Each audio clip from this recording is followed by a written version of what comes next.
نبی پاک صلی اللہ علیہ وسلم نے حضرت علی علیہ السلام کو اپنے بستر پہ چھوڑتے ہوئے فرمایا، صبح سب کی امانتیں واپس لٹانی ہے، ہجرت مدینہ کا حکم آ چکا ہے، آپ سب نے بھی آنا ہے۔ اس وقت میں ابو بکر کو لے کر جا رہا ہوں۔ حضرت ابو بکر صدیق کو گھر سے لیا اور مدینہ کی طرف چل دیے۔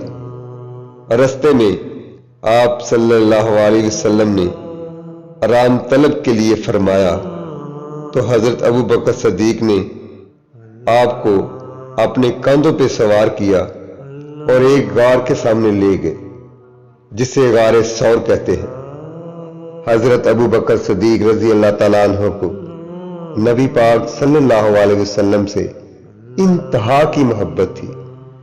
اپنا گھر بار، تن من، سب کچھ آپ کے لیے وقف کر رکھا تھا۔